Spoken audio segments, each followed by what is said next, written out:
Welcome back. So now we're going to talk about post-investment. Great. You met your business angel. They've made the investment. You signed the contract. You've had your little party. What happens now? As I mentioned, the first thing is, that's going to depend on the involvement of the business angel. Now, some will be, basically bind themselves into a job and really be part of the entrepreneurial team. Some may drop in once a week. The normal involvement's like once or twice a month. Okay?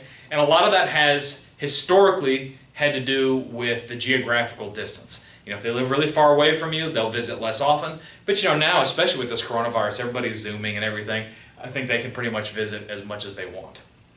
Another thing of the involvement, I mentioned in the previous video in my little thought experiment, a lot of what they're doing may be helping with role acquisition, helping you get accountants, marketing, getting good people together for you on your team. They may sit on a board of directors or an advisory board. So there's a lot of different ways that they can be involved in addition to just being a mentor or an investor. Okay? One thing that they all pretty much do though is help prepare for the exit.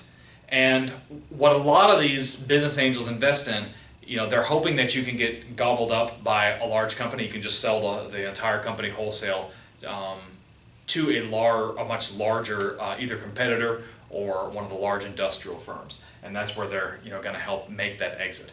It's different than a venture capital group because their exit usually culminates in an IPO. Angel investors also hope that you can make that exit before the venture capital groups get involved because, again, that tends to dilute their control and the return of their investments. So I looked at an interesting survey, and it said that, you look at a business angel's portfolio, and about 40% of the things they invest in make a loss. 13% of it kind of breaks about even. 23% of them have returns of 50%, and then 9% have returns of tenfold or greater, which is 80% of the total return of some of these business angels. Again, 9% makes 80% of the money. Now, this is not necessarily typical. This is one example, but why is it so much higher than the venture capital returns? Again, business angels are much more heavily involved with the firms. They're mentoring, they're helping. They're going to be kind of involved with a lot of the screening. It's just a lot more of a hands-on approach, and I've always thought that's, and again, they're looking at, most of them have like 2 to 5 investments at a given time, so their attention's not, divided between many, many organizations. And so that's the reason that I've always said that the returns may be a little bit higher. And they can also be pickier about the investments that they make.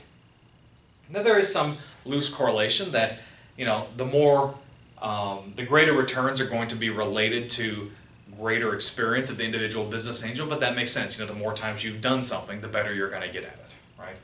Now one thing they all caution you on is from a business angel's perspective, there's a lot of these firms that we call the living dead, and those are the ones that are like this 13% break even. They're never quite making enough money that you can ever really get out of the business, or they may not be doing quite poorly enough that you just decide to forget it and close it, and so then it just keeps like draining away money.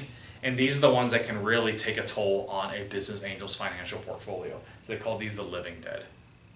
Well, I hope you've enjoyed this entire playlist. If you have, give me a thumbs up, that's a like. Make sure you comment down below. My question for you is, what kind of involvement would you like to see your business angel give to you? Make sure you hit that subscribe button too, and I'm looking forward to seeing the next playlist.